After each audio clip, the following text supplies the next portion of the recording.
오늘 아침 뉴스의 맥을 짚어드리는 시간 뉴스연구소, 오늘도 두 분의 연구위원 함께합니다. CBS 김광일 기자, 그리고 경향신문 박순봉 기자, 어서 오십시오. 안녕하세요. 예, 첫 뉴스 어디로 갈까요? 김문수 청문회 파행. 김문수 고용노동부 장관 후보자에 대한 국회 인사청문회 어제 있었습니다. 네, 청문회를 간단히 좀 정리해 드릴게요. 자질 논란 그리고 과거에 했던 막말 이런 것들 두고 여야가 첨예하게 공방을 벌였었어요. 네.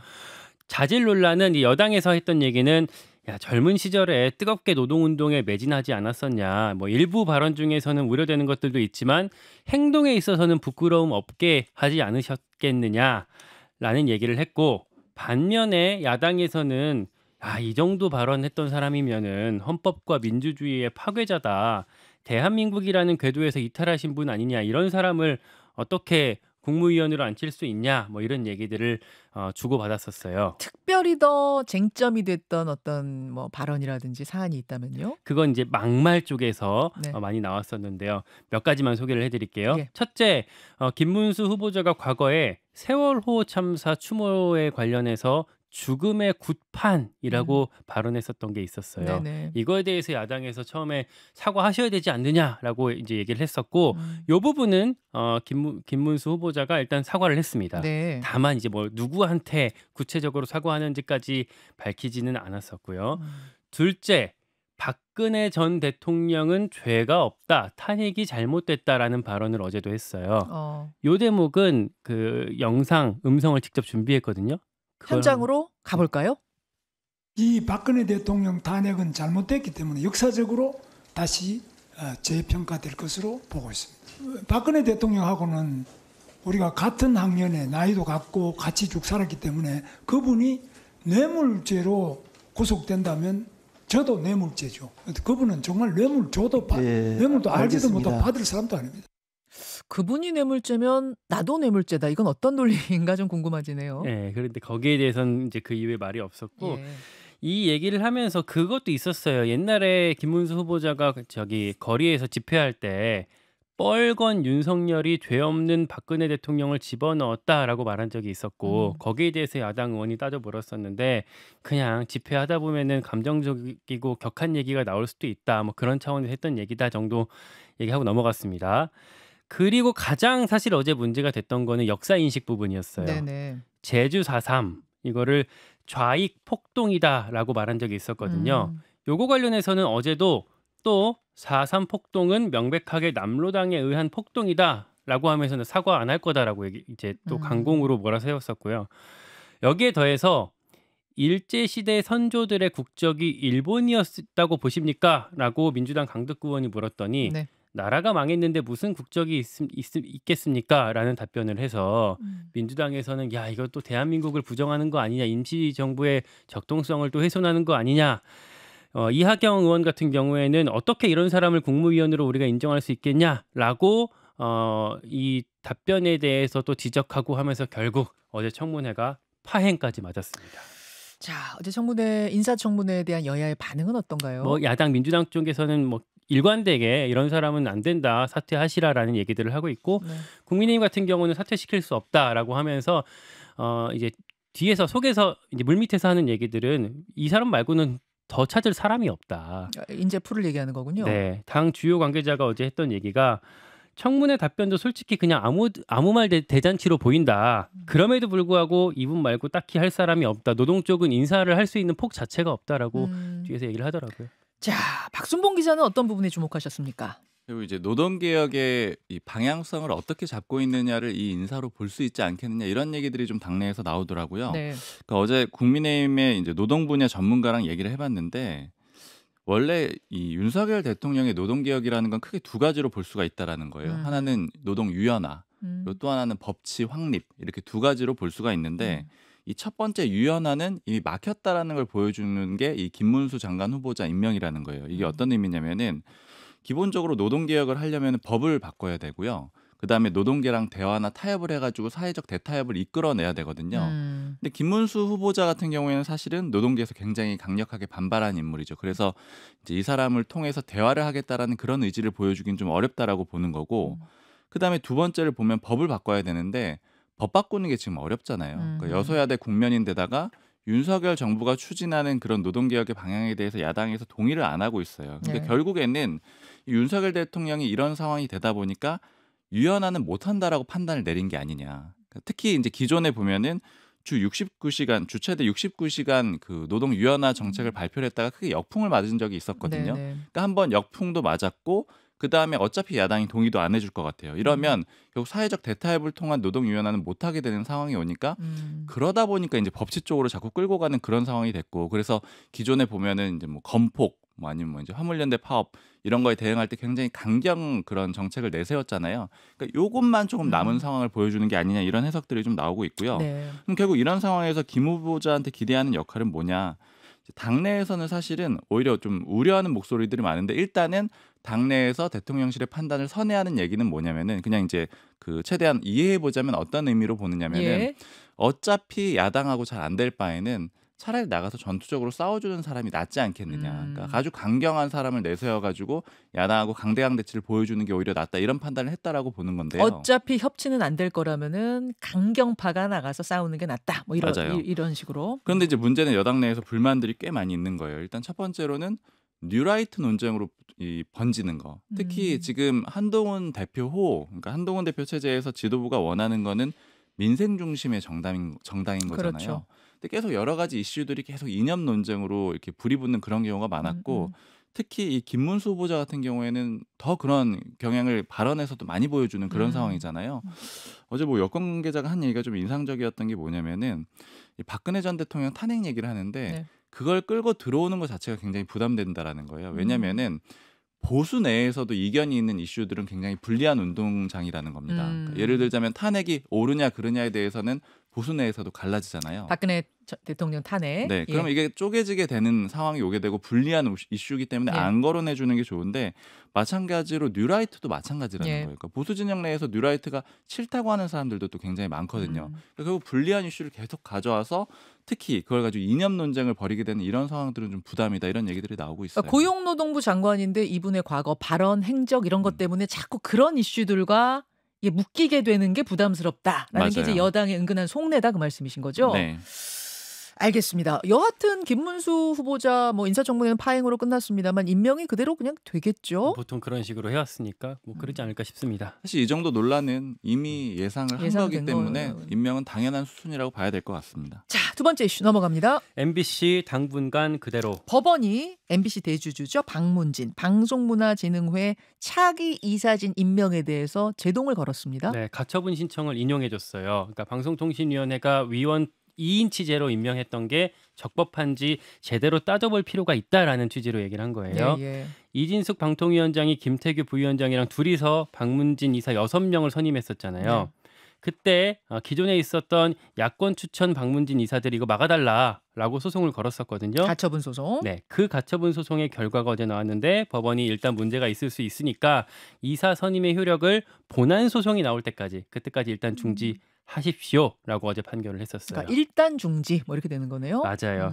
그러면서 여권이 이제 MBC 안형준 사장을 교체하려고 했었던 작업은 당분간 올스톱이 됐어요. 네. 만약에 이 가처분이 기각이 됐었으면은 곧바로 이제 박문진이 MBC 사장 바꾸고 임직원 인사까지 막 이렇게 후다다닥 낼 거라고 얘기가 좀 많았었거든요. 근데 이게 인용이 되면서 새로 뽑힌 이사들은 이제 더 이상 이사로서의 역할을 할 수가 없게 된 상황이 됐고요. 본안이 나올 때까지는. 그렇죠. 근데 언제 나와요? 본안 판결은? 이제 뭐 짧으면은 4개월, 길면 1년 이상 될 수도 있다 이런 전망이 법조계에서 많거든요. 그래서 이제 그동안은 이제 MBC 같은 경우에 이제 박문진 이사들이 문재인 정부에서 임명됐던 이사들이 이제 주류잖아요. 네네. 그런 상태로 계속 운영이 되게 됩니다. 근데 지금 6명을 왜 새로 뽑았냐면은 임기들이 다 끝나거든요. 그러면은 후임자 없이 그냥 그러니까 빈자리는 그냥 둔 상태로 가는 건가요? 본안 아니요. 나올 때까지? 규정상 그 전에 있었던 사람들이 앞으로 일을 계속 할 거라고 합니다. 새 사람 들어올 때까지 계속 가는 거예요? 네, 맞아요. 임기가 지나도? 네. 이 판결이 이렇게 나왔는데 사실은 애초부터 이 2인 위원으로 이걸 임명했던 건 사실 무리라는 얘기들이 많아요. 그러니까 왜냐하면 절차적인 시비가 걸릴 수밖에 없는 상황이었기 때문에 네. 여당 내에서도 이거 빌미를 애초에 준 거 아니냐라는 목소리가 있고 근데 왜 그럼에도 이렇게까지 이제 MBC에 이제 칼을 들이대려고 했느냐? 여권 주류에서는 이제 뭐 정권의 지지율이 낮은 이 모든 문제의 원인이 사실 MBC에 있다라는 인식들이 있거든요. 엊그제도 사실 제가 한 의원한테 이제 통화를 하는데 네. 언론 노조가 MBC를 점령해갖고 자꾸 트집 잡으니까 나라가 이렇게 된 거 아니냐 뭐 이런 얘기들을 하더라고요. 물론 뭐 당내에서 이게 이렇게 MBC한테 씌울 일은 아니다라고 하는 사람들도 분명히 있긴 하지만 그런 분위기를 이제 반영한 것 같고 이번 판결의 파장이 사실은 MBC에만 국한되는 건 아닙니다. 자, 어떤 것들이 또 있습니까? KBS가 있고 YTN도 있거든요. 이를테면 방통위가 이번에 MBC만 한 게 아니라 KBS 이사 11명 중에서 7명을 추천하기도 했었거든요. 예, 근데 예. 이것도 2인 체제로 내린 결정이었고 그래서 만약에 법원이 KBS에도 같은 논리를 들게 되면 또 차질이 될 수가 있고 YTN 같은 경우에는 민영화를 예전에 방통위 2인 체제에서 역시 결정을 했었어요. 네. 이것도 사실은 내부에서 또 반발할 여지들이 있기 때문에 여기저기 사실 지금 뭐 폭탄이 있다 이렇게 볼 수가 있을 것 근데 같아요. 이미 그때 그거는 가처분 소송 넣어서 기각됐던 거 아니에요? 그러니까 그렇죠. 근데 내부에서 네. 반발이 또 있을 수 있고 정치적으로 또 타격을 입을 수 있다는 점들이 아. 좀 봐야 될 것 같고요. 아울러서 방통위 자체에도 사실 타격이 있어요. 일단은 이진숙 위원장의 탄핵 심판 절차가 헌법재판소에서 곧 시작하거든요. 그렇죠. 근데 이제 탄핵 소추됐던 국회에서 소추됐던 핵심 이유가 2인 체제에서 결정한다 이런 거였기 때문에 탄핵의 명분이 더 쌓이게 됐다 이런 지적이 있고 게다가 방통위 자체가 지금 김태규 부위원장 한 명만 남아 있거든요. 네네. 5명 중에서. 네. 그러니까 지금은 어떤 심의나 의결 자체를 할 수가 없는 상황이기 때문에 뭐 민주당이 2명을 더 추천하겠다고는 하는데 이제 위원장이 공석인 상태에서 여당 2명, 뭐 야당 2명 이런 식으로 뭐 극한 대치는 계속될 수도 있다. 뭐 이런 전망이 나오고 있습니다. 자, 박순봉 기자. 어제 이제 법원의 결정이 앞으로 미칠 파장 어떻게 분석하세요? 이제 아까 그 김강일 기자가 그 MBC 경영진을 바꾸는 거, MBC 사장을 바꾸는 거 이게 핵심이라고 얘기를 해주셨는데 이걸 좀 전제로 확실히 좀 보시는 게 좋을 것 같은 게 그 여권, 그 뭐 대통령실이나 여당에서는 이 MBC 문제를 굉장히 심각하게 보고 있거든요. 그러니까 예를 들어서 제가 뭐 저희 회사도 좀 비판적인 언론이긴 하지만 뭐 경향신문. 여권 관계자랑 얘기를 해보면 이런 얘기를 해요. 신문 같은 경우에는 사시가 있어서 괜찮은데 공영방송은 아니지 않느냐 이런 식으로 얘기를 하면서 최상병 문제 같은 것들은 MBC가 감정적으로 보도를 했기 때문에 이렇게 커질 사안이 아닌데 이 정도로 커졌다 이런 식으로 보고 있거든요. 그러니까 이 모든 국정 운영의 어려움 중에 한 축이 MBC라고 보고 있습니다. 그러니까 MBC에 대해서 부정적이다 정도가 아니라 굉장히 심각하게 보고 있다. 네, 굉장히요. 이거를 반드시 처리해야 되는 그런 과제로 보고 있는 거고요. 그래서 이 상황 안에서 방통위원장이 2번이나 교체되는 그런 상황들이 있었던 예, 거잖아요. 그런데 지금 이제 어제 법원의 결정으로 인해서 대통령실의 계획이 완전히 꼬였다라고 스텝이 꼬였다 이렇게 표현을 할 수밖에 없는 게 일단 첫 번째로 원래 용산의 계획은 뭐였냐면은 그 이동관, 김홍일, 이진숙 방통위원장으로 이어지는 이 라인업에서 뭘 하려고 했었냐면 특히 이제 이진숙 위원장을 그 탄핵안을 일종의 수용을 했었잖아요. 네네. 그때 수용을 했었던 배경 중에 하나는 뭐냐면 이제 MBC 박문진 이사 다 교체를 했으니까 MBC 경영진 교체라는 목표는 다 달성을 했다. 이게 첫 번째 이유였던 거고요. 네. 근데 이게 일단 틀어지게 됐죠. 그리고 두 번째는 뭐였냐면은 기본적으로 여권에서는 이진숙 위원장에 대한 탄핵안은 기각될 거로 보고 있거든요. 왜냐하면 이제 하루 만에 탄핵이 되기도 했고 그다음에 그 기각 시점도 굉장히 빠를 거라고 봐요. 그러니까 예를 들자면 박근혜 전 대통령 탄핵에 대해서 이 결정 나오는 시간은 몇 개월이 걸렸지만 이거는 그렇게 오래 걸릴 거라고 보질 않는 거죠. 왜냐하면 시간이 짧고 볼 게 별로 없다라고 보고 있는 겁니다. 취임 첫날이었으니까. 네, 그럼 이걸로 통해서 또 기대하는 건 뭐냐면은 역시 그 민주당 너희는 너무해. 그러니까 역시 되지도 않는 걸로 탄핵을 또 계속해서 정쟁용으로 압박을 해왔던 거야. 이런 역풍을 기대를 했던 겁니다. 근데 이 두 가지가 다 지금 물거품이 되는 그런 상황이 됐고요. 게다가 이 전략 중에 하나가 오히려 발목을 잡게 되는 그런 상황이 됐는데 이진숙 위원장의 탄핵안을 일종의 그 절차를 수용하게 되면서 발이 완전히 묶이게 되는 그런 상황이 또 돼버린 거죠. 직무가 정지됐으니까. 직무가 정지됐기 때문에 두 가지를 못 움직이게 되는데 일단 첫 번째로는 그 이진숙 위원장이 없기 때문에 네. 지금 야당 몫의 위원을 임명을 하게 되면 그러면 구조 자체가 계속 2대2가 되거든요. 그리고 그렇죠. 한 명으로는 운영을 못 해요. 그렇죠. 그러니까 그 국회 추천 몫 없이 한 명으로 하는 건 애초에 불가능한 상황이고 그럼 4명을 임명한다고 하더라도 평행선을 달리게 되기 때문에 이 구조에서는 어떤 것도 그 용산이나 그 여당에서 하고 싶은 걸 할 수가 없는 그런 구조가 한 가지가 되는 거고요. 그다음에 두 번째 어제 그 재판부 표현 중에 한 가지를 보면은 2인 위원으로 방통위원장이 부여된 중요 사항을 심의 의결하는 것은 방통위법이 추구하는 입법 목적을 저해하는 면이 있다 이렇게 표현을 했는데 결국 이 얘기는 2인 체제에 문제점이 있을 수 있다 이런 표현을 재판부에서 일단 한 거거든요. 그러면 이제 기존의 2인 운영 자체도 할 수가 없는 것이고 앞으로도 이 탄핵안 결정에도 영향을 또 받을 수밖에 없는 거거든요. 그러니까 이 여러 가지가 다 지금 어려워진 그런 상황이 용산 입장에서 된 겁니다. 이렇게 되면은 이제 본안 소송이 하나 있는 거고 이 새로 뽑힌 이사들 절차가 정당한 거야에 대한 본안 소송 하나 하고 이진숙 방통위원장 탄핵 결정 그 두 가지가 남아 있는 건데 그중에 이진숙 방통위원장 탄핵 그 결정에는 어떤 영향을 미칠 걸로 보세요? 거기에도 당연히 크게 영향을 미칠 수밖에 없는 게 그러니까 여당에서는 기본적으로 이 2인 체제가 크게 문제 없을 거라고 보고 이 탄핵안 절차를 일종의 수용을 했던 거거든요. 근데 일단 법원에서 물론 가처분이 본안 소송의 곧 결정 그 의미는 아닙니다. 같은 의미는 아니지만은 일단 일부 문제가 있다고 봤기 때문에 탄핵이 실제로 받아들여질 가능성이 있다라는 걸 완전히 배제할 수는 없게 되는 거죠. 그렇군요. 자, 그래서 어제 법원의 이 가처분 인용 결정이 단순치 않다. 여러 가지와 다 연결돼 있다. 이런 말씀이에요. 특히나 이 용산 입장에서 완전히 원점으로 돌아간 것도 아니고 더 아래로 돌아갔다라고 볼 수밖에 없어요. 왜냐하면 앞으로 뭐 본안 소송이 언제 나올지, 뭐 탄핵 결정이 언제 나올지 모르지만 이 기간 동안은 아예 움직일 수조차 없게 되니까 정권 시작했을 때보다 오히려 상황이 더 안 좋아졌다라고 볼 수 있는 거죠. 자, 어제 법원의 결정 해석해 드렸습니다. 세 번째 이슈 넘어가죠. 의대 증원 보류 제한. 일단 올해 입시, 그러니까 올해 대학 입시에서는 예정대로 의대 증원된 그대로 뽑는다. 그런데 그 다음 해에 대해서는 일단은 좀 유예하고 다시 논의해보자라고 국민의힘이 대통령실에 제안했다고요? 제안했고 거부를 당했다고 거부당했다는 이야기까지 나왔습니까? 네. 기존 3,000명이잖아요. 의대 정원이. 네. 근데 내년도 입시에서 1,500명을 더 확대하기로 했고 그걸 지금 바꾸긴 좀 어려우니까 일단 두고 말씀하신 것처럼 그 이듬해인 2026년 입시 때 다시 논의하자. 왜냐하면 당장 내년에 의대 1학년이 기존의 3,000명 플러스 1,500명 추가된 거 플러스 유급되는 인원 3,000명까지 하면 7,500명이래요. 사실 이게 지금 학기가 시작을 안 했으니까 우리 머릿속에서는 될 것 같지만 한 교실에 학생이 지금 2배가 된 거예요. 그렇죠. 근데 2배 이상이 된 없어요. 거죠. 네. 교실도 뭐 교실이야 짓는다 쳐도 선생님들은 어떡합니까? 이게 사실은 현실적으로 굉장히 어려운 일이거든요. 그러니까 1학년이 7,500명이니까 그 1학년이 2학년이 됐을 때 1학년을 또 4,500명까지 뽑으면 너무 무리라는 논리. 그러니까 2026년에는 1학년은 기존처럼 3,000명만 뽑고 그다음 27년도부터는 좀 조정하자라는 입장을 국민의힘이 정부 즉 대통령실 쪽에 전달했다라는 보도가 나오고 있는 거고요. 말하자면 일종의 중재안을 낸 건데 그럼 낸 그렇죠. 사람은 누구예요? 그게 지금 어떤 식으로 전달됐는지는 기사마다 좀 달라요. 한동훈 대표가 그제 고위당정협의회에서 이제 전달을 했다라는 보도가 많아서 사실 제가 이제 고위당정 참석자들한테 어제 오늘 많이 확인을 해봤는데 다들 그거는 좀 당정의 공식 석상에서 논의된 바는 없다라고까지 얘기를 하더라고요.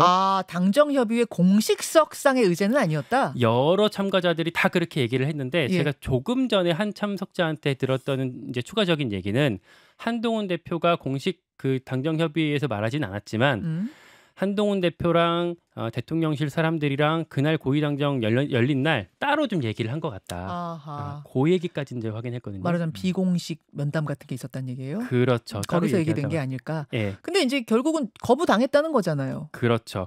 이 자리뿐만 아니라 사실 여러 루트로 대통령실에 들어갔고 국민의힘 지도부 소속 모 의원 같은 경우도 별도로 제안을 했다가 뭐 바로 거절을 당했다라는 얘기까지 확인이 됐고 다만 이제 국민의힘의 지금 실제 걱정이 뭐냐면 어제 당 주요 관계자 한 사람한테 들었던 얘기가 이 너무 심각한 문제니까 특히 뭐 야당에서 독도 친일 뭐 이런 것들을 공격하고 있지만 그런 것들은 우리가 크게 고려하지 않는다. 다만 이런 이 의대 정원 문제 같은 경우에는 이러다가 정말 우리 정권 잃을 수도 있다. 예, 그 정도 심각하게 보고 있어요? 맞아요. 여당이? 예, 당에서는 그래요. 그리고 또 다른 당의 주요 관계자 한 명은 다만 우리가 심각하게 느끼는 것처럼 용산에서 그렇게 느끼는 것 같지는 않다. 이런 표현까지 쓰더라고요. 대통령님 참 못 말리는 분이세요. 라는 표현까지 쓰더라고요. 여당 의원 입에서? 여당의 관계자? 주요 관계자 입에서. 근데 다만 이제 당이 뭔가 이거 할 수 있는 여지가 많지 않잖아요. 정부가 사실 하는 거기 때문에. 그렇기 때문에 일단 당의 전략은 일단 정부 대통령실에 건의하는 거 이를테면 조규용 장관 박민수 차관 그 전공의들이 얘기하는 것처럼 좀 자르자라는 식으로 제안하고 또 뭐 의료 소송을 완화하는 법안을 추진하고 그러면서 지금 말씀드린 것처럼 내후년에 인원을 좀 조정하는 문제들 뭐 그런 것들 해볼 생각이다라는 정도 얘기를 하고 있습니다. 의료 붕괴 거기다 지금 의대 붕괴까지 내년도에 걱정이 되는 상황 속에서 이 이야기는 오늘 2부에 그 간호사분하고 인터뷰를 할 거예요. 금요일 날은 이제 저 전공의 쪽 얘기를 들어봤는데 지금 간호사들도 더 이상은 못 버티겠다. 파업을 결의한 상태거든요. 그 이야기 한번 들어보겠습니다. 두 분 수고하셨습니다. 고맙습니다. 감사합니다. 김현정의 뉴스쇼는 시청자 여러분의 참여를 기다립니다. 구독과 좋아요, 댓글 잊지 않으셨죠? 알림 설정을 해두시면 평일 아침 7시 10분 실시간 라이브도 참여하실 수 있습니다.